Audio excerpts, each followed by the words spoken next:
안녕하세요, 여러분. 오늘 들려드릴 이야기는 40년 해로한 남편의 장례식장에서 벌어진 충격적인 사건입니다. 한 분의 사연자께서 용기 내어 보내주신 이야기인데요. 들으시다 보면 가슴이 먹먹해지실 거예요. 그럼 시작하겠습니다. 저는 올해 63이에요. 남편하고 결혼한 지 40년 됐죠. 아니, 됐었다고 해야 하나요? 남편이 2달 전에 세상을 떠났거든요. 갑작스러운 심근경색이었어요. 아침에 출근하려다 현관에서 쓰러졌죠. 119 불러서 병원 갔지만 이미 늦었더라고요. 그렇게 40년을 함께한 남편이 떠났어요. 장례식 준비하면서 정신이 하나도 없었어요. 큰딸, 작은딸이랑 조문객 맞이하고 음식 준비하고요. 남편 빈소 앞에 앉아서 문득 생각했죠. 우리 참 열심히 살았는데 가난하게 시작해서 여기까지 왔잖아요. 2딸 대학 보내고 아파트도 장만하고요. 그런데 장례식 이틀째 되던 날이었어요. 오후 3시쯤 빈소 문이 열렸죠. 낯선 여자 한 분이 20살쯤 돼 보이는 청년이랑 들어왔어요. 평범한 옷차림이었는데 뭔가 분위기가 심상치 않았어요. 그 여자가 제 앞으로 다가오더니 말했어요. 안녕하세요. 처음 뵙겠습니다. 저는 조문객이려니 하고 고개를 숙였죠. 그런데 그 다음에 들은 말에 눈앞이 깜깜해졌어요. 이 아이는 고인의 친아들입니다. 그 순간 빈소 안이 조용해졌어요. 무슨 소리인지 이해가 안 됐어요. 네. 뭐라고 하셨어요? 제 목소리가 떨리고 있었죠. 그 여자가 가방에서 서류 봉투를 꺼냈어요. 유전자 검사 결과입니다. 20년 전부터 고인과 관계를 유지해왔고요. 큰딸이 벌떡 일어나서 소리쳤어요. 지금 무슨 개소리예요? 당장 나가세요. 그런데 그 여자는 침착하게 서류들을 펼쳤어요. 유전자 검사 결과, 아이 출생증명서, 은행 이체 내역까지요. 매달 150만 원씩 송금된 기록이 20년치 있었어요. 고인께서 이 아이 양육비로 보내주신 거예요. 저는 그 숫자들을 멍하니 바라봤죠. 150만 원. 20년. 그럼 총 3억 6천만 원이잖아요. 남편이 늘 하던 말이 떠올랐어요. 사업 자금이 좀 필요해서. 이번 달은 좀 빠듯하네. 그럴 때마다 저는 알뜰하게 생활비를 줄였거든요. 겨울에 보일러도 낮춰놓고 반찬도 검소하게 했죠. 그게 다 저 여자한테 가는 돈이었던 거예요. 작은딸이 울면서 말했어요. 엄마, 이게 무슨 일이야? 조문객들이 수군거리기 시작했어요. 귓속말 소리가 빈소 안을 가득 채웠죠. 저게 무슨 장례식장에서 40년이나 속였다는 거야? 그 여자가 다시 입을 열었어요.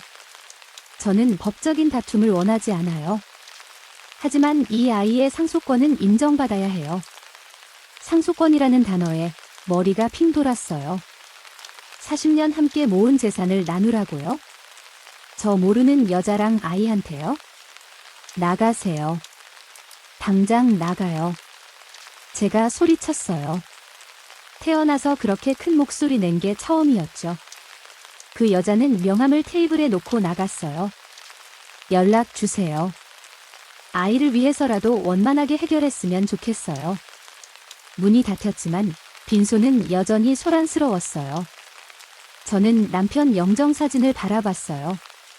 환하게 웃고 있는 남편 얼굴이 낯설게 느껴졌죠. 장례를 치르고 사무제까지 끝냈어요. 하지만 머릿속은 복잡했죠. 딸들이 변호사를 알아봤어요. 엄마, 일단 상담받아보자. 재산 지켜야지. 저도 그럴 수밖에 없었어요. 40년 모은 게 아파트 하나, 예금 8천만 원이 전부거든요. 변호사가 말했어요. 혼외자도 법적으로 상속권이 있습니다. 유전자 검사가 확실하면 피하기 어렵죠. 집에 돌아와서 남편 서재를 뒤졌어요. 뭔가 더 있을 것 같았거든요. 책장 뒤, 서랍 밑, 옷장 안까지 샅샅이 뒤졌죠. 그러다 책상 서랍 제일 밑에서 낡은 수첩을 발견했어요. 펼쳤더니 손편지들이 끼워져 있었어요. 남편 필체였죠. 은희에게. 편지는 써놓고 보내지 못한 것들이었어요. 미안해. 두 가정을 다 책임지려니 버겁다. 민준이가 아빠라고 부를 때마다 가슴이 찢어진다. 언젠가 진실을 말해야 하는데 용기가 없다. 편지를 읽으면서 눈물이 났어요. 배신감 때문인지 남편이 괴로워했다는 게 안타까워서인지 저도 잘 모르겠더라고요. 서랍을 더 뒤지다가 통장 하나를 발견했어요. 제 이름으로 된 비밀 통장이었죠. 잔액이 5천만 원이나 있었어요. 통장 첫 페이지에 남편 메모가 적혀 있었어요. 미수가, 미안해. 이건 당신 목이야. 2024년 1월. 남편이 죽기 한 달 전에 쓴 글씨였어요. 남편은 알고 있었던 거예요. 자기가 오래 못 산다는 거려. 그래서 이렇게 준비해둔 거죠. 그날 밤 잠이 안 왔어요. 40년이 주마등처럼 지나갔죠. 가난하게 시작한 신혼, 밤늦게 들어오던 남편을 기다리던 날들요. 남편은 저를 사랑했을까요? 아니면 그 여자를 사랑했을까요? 아니면 둘 다였을까요? 답을 알 수 없었어요. 남편은 이미 없으니까요. 일주일 후 변호사 사무실에서 그 여자를 다시 만났어요. 청년도 함께 왔죠. 가까이서 보니 남편을 닮았더라고요. 눈매가 특히 그랬어요. 변호사가 말했어요. 법적으로 혼외자도 친자녀와 동일한 상속 비율입니다. 배우자가 1.5, 자녀들이 각 일씩이니 배우자 몫이 3분의 1, 자녀 셋이 나머지를 동등하게 나눠야 해요. 큰딸이 버럭 화를 냈어요. 말도 안 돼요. 엄마가 40년 고생한 건 생각 안 해요. 그 여자가 조용히 대답했어요. 저도 20년 혼자 아이 키웠어요. 고생은 저도 했습니다. 그때 청년이 처음으로 입을 열었어요. 저는 그냥 아버지가 저를 인정했다는 걸 확인하고 싶었어요. 목소리가 떨리고 있었죠. 친구들은 아버지랑 여행도 가고 축구도 보러 가던데 전 평생 그런 거 한 번 못 해봤거든요. 아버지 장례식에도 당당히 못 왔어요. 제가 누군지 밝히면 안 된다고 해서요. 그래서 이틀째 되어서야 용기 내서 온 거예요. 청년 눈에 눈물이 고였어요. 상속 같은 건 필요 없어요. 그냥 아버지가 제 아빠였다는 걸 인정받고 싶었어요. 그 순간 묘한 감정이 들었어요. 이 아이도 피해자구나. 아빠를 당당히 아빠라고 부르지 못한 20년이었겠죠. 하지만 동시에 이런 생각도 들었어요. 그래도 난 용서할 수 없어. 저는 천천히 입을 열었어요. 법대로 하겠어요.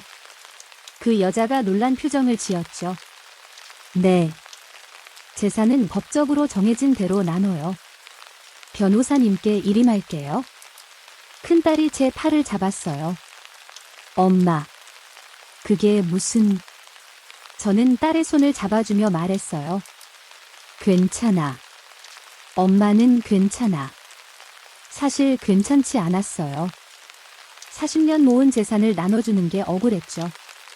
하지만 법정 다툼으로 가서 몇 년 싸우고 싶지 않았어요. 그건 저를 더 비참하게 만들 것 같았거든요. 며칠 후 재산 분할이 끝났어요. 아파트는 제가 갖고 예금은 법대로 나눴죠. 그 청년에게 마지막으로 말했어요. 내 아버지는 나쁜 사람은 아니었어.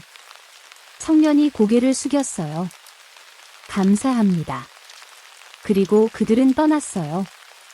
이제 저는 혼자예요. 아파트에 돌아오니 텅 빈 것 같더라고요. 남편 사진을 오랫동안 바라봤어요. 용서는 아직 못하겠어요. 어쩌면 평생 못할지도 모르죠. 하지만 한 가지는 확실해요. 저는 이제 제 인생을 살 거예요. 40년 동안 아내로, 엄마로만 살았으니까요. 이제는 박미숙으로 살아볼까 해요. 어제 등산 모임에 등록했어요. 다음 주에는 친구들이랑 제주도 여행도 가요. 남편 없이 처음 가는 여행이에요. 이 이야기를 듣고 계신 분들께 말씀드리고 싶어요. 사랑한다는 말, 진실을 말할 용기를요. 늦기 전에 가지세요. 숨기고 감추면 결국 더 큰 상처만 남아요. 그리고 혹시 저처럼 배신당했다고 느끼시는 분이 계신다면요. 그래도 당신은 당신의 인생을 살 자격이 있어요. 너무 늦었다고 생각하지 마세요. 저도 63세 새로 시작하잖아요. 당신도 할 수 있어요. 오늘 사연 어떠셨나요? 40년을 함께한 남편의 배신. 하지만 그 속에서도 자신의 삶을 찾아가는 사연자님의 용기가 느껴지는 이야기였습니다. 여러분도 비슷한 경험이 있으시거나 하고 싶은 말씀이 있으시다면 댓글로 나눠주세요. 다음 이야기도 기대해 주시고요. 구독과 좋아요, 알림 설정까지 부탁드립니다. 여러분의 이야기도 언제든 기다리고 있을게요. 그럼 다음 이야기에서 만나요.